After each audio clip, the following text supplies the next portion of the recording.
Welcome into the Cowboys Report. As promised, it is a mailbag on today's show, answering your questions as they came in on the community post side or via Super Thanks. First up from Mighty Ant 0215.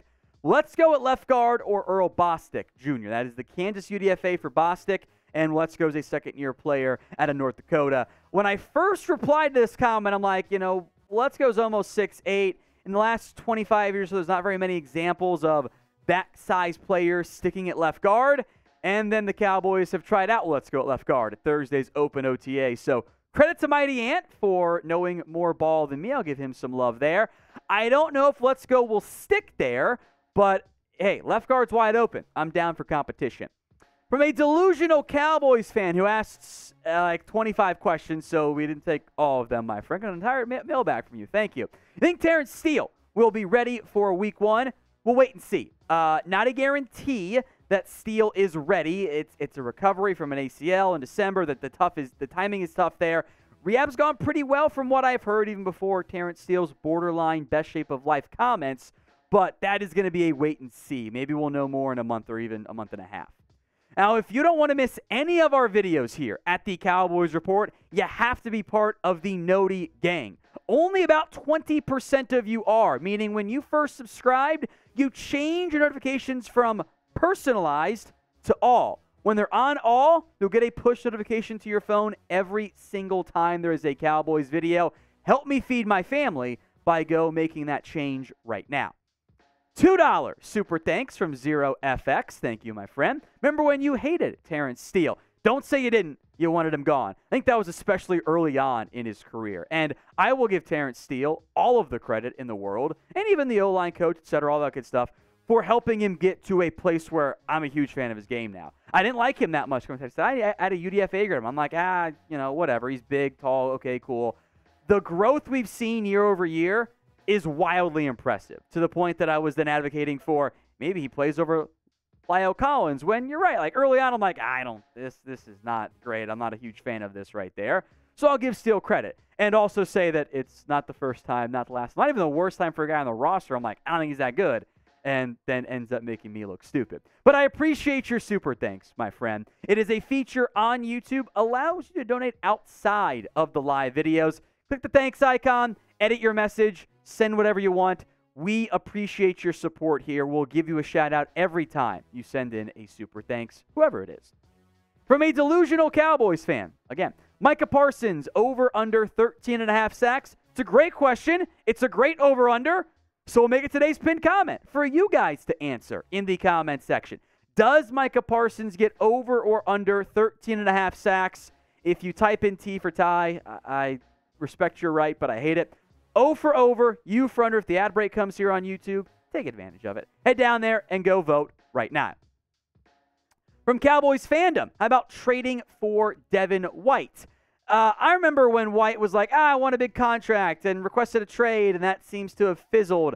Two big reasons why, despite impressive raw numbers, Devin White has not gotten paid yet by the Bucs or has been traded. A, he probably wants too much money for what he's really worth. You saw Roquan Smith get that massive $20 million per year figure.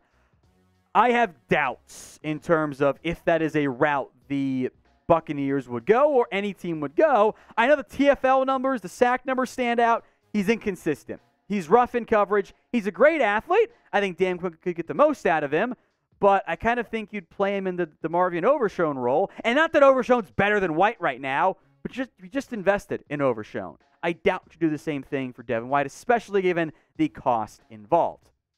Today's show made possible by Bird Dogs. These are the most comfortable shorts I have ever owned in my entire life. You should get some for yourself, for your wish list on Father's Day, or it'll make the greatest Father's Day gift for your dad ever. Go to birddogs.com, enter promo code CHAT at checkout, and they'll hook you up with a free Yeti-style tumbler with your order. If you want to keep the tumbler for yourself, I promise not to snitch on you. I love the versatility of Bird Dog shorts. They are incredibly comfortable in the way that, great gym shorts feel, but yet they look like professional dress shorts. I can wear them on the golf course, at work. Heck, I can wear them to bed if I need to. Bird Dogs makes the best shorts and pants out there. I know producer Jack is a huge fan of their pants as well. So try them out and get that free Yeti-style tumbler as well. Use promo code CHAT, that's C-H-A-T, over at birddogs.com. That link will be in the comment section and, of course, in the description of today's show.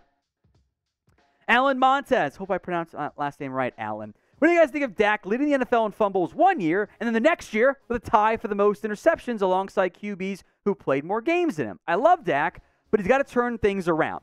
So I think we all agree, even though we might disagree amongst us over how much of the blame goes on Dak, the turnovers, especially last year, were a problem. You cannot have that many interceptions and expect to have a consistently successful offense. My issue with this whole conversation, this is less about as it relates specifically to the Cowboys and us fans, but from a national media perspective, is that this standard is not equally applied.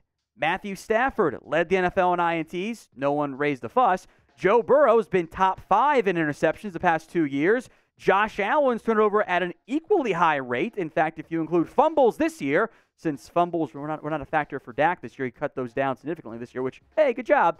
He had a higher turnover rate. So, obviously, I think Allen and Burrow are better than Dak. I don't think anyone's going to argue that otherwise. But the standard of quarterback and what we count and don't count against them or for them isn't equally applied. I'm not saying Dak is a top 3 or top 5 quarterback, but somehow that argument, again, not from you, Alan, is used to bring him down to like, oh, he's not even top 10, when you make the same argument about other quarterbacks. And in the end, even with all those turnovers, about 5% of the plays, if that. And it's actually a bit less if you include like handoffs and other stuff and scrambles. I don't know if 5% should dominate the conversation. But I think Jose Escamilla, I think I pronounced it correctly here, really sums up the roots of the issue. Says, I agreed with Alan. Dak, you have to step up your game because I'm tired of losing in the playoffs. I want to win, and I want the Cowboys to go to the Super Bowl. I know I'm asking a lot, but that's what I want. We them boys. And I think Jose has it correct. Because whether it's fair or not, and I don't think it is, but it is the standard applied to the Cowboys quarterback at this point in the Cowboys franchise, we want more than just being a top 10 quarterback or whatever number you want to assign to him. Like, if we're talking about that level of quarterback play for like a team, even the Browns, you give all that for Deshaun Watson, who didn't play very well last year. For a team like the Lions, who have had actually solid play from Jared Goff. But these other teams, the Commanders, the Jets, who give up everything for Aaron Rodgers, those teams don't have that caliber of quarterback. But what the Cowboys are searching for right now is not just top 10. They need to be good enough because, fair or not, the failures of the previous eras, from everything from Aikman, post-Aikman to now, is being put on the shoulders of Dak because he's the quarterback for the Dallas Cowboys, and we want more than just a playoff win or 2 playoff wins. That's the standard right now. So when the interceptions happen, it gets frustrating. I get all of that. It is a perfectly understandable and rational mindset to have.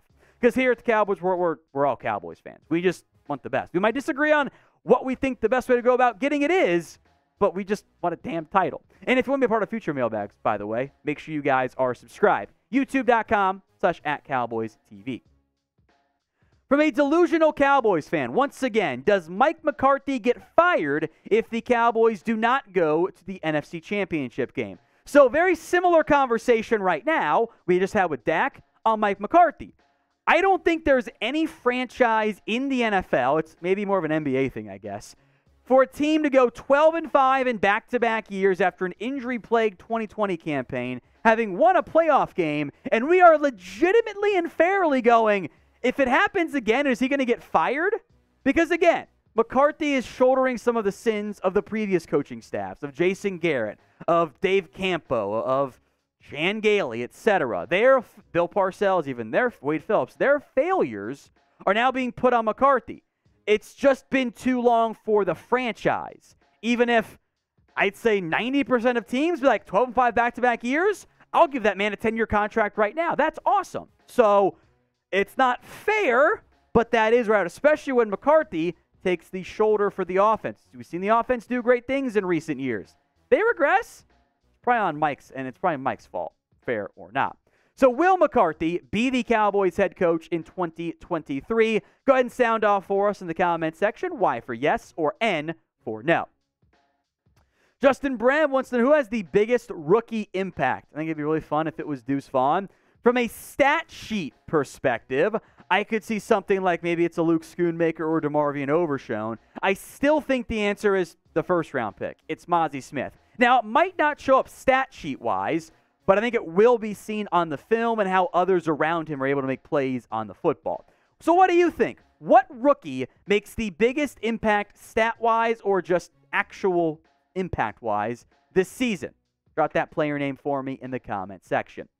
And Destroyer Dog, longtime watcher, happy to have you here again, my friend. Will Dallas sign any free agents this summer? If so, who is most likely to be added? I would love to get DeAndre Hopkins. We've talked a lot about Nuke Hopkins here on the show.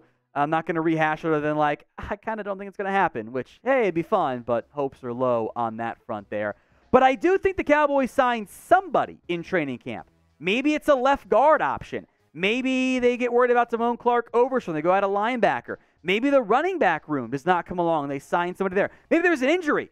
Knock on wood, there isn't. But the Cowboys the past couple years have been willing to sign fairly notable vets in that training camp time frame. Anthony Barr, Malik Hooker, Everson Griffin. Now, those guys, most of them lasted a year or less. Barr lasted a year. Hooker is still, of course, here. Griffin got traded, but hey, he got a draft pick back, so I'm fine with it there. I think the Cowboys signed somebody. Who it is, maybe we'll get more wind later on in June/July.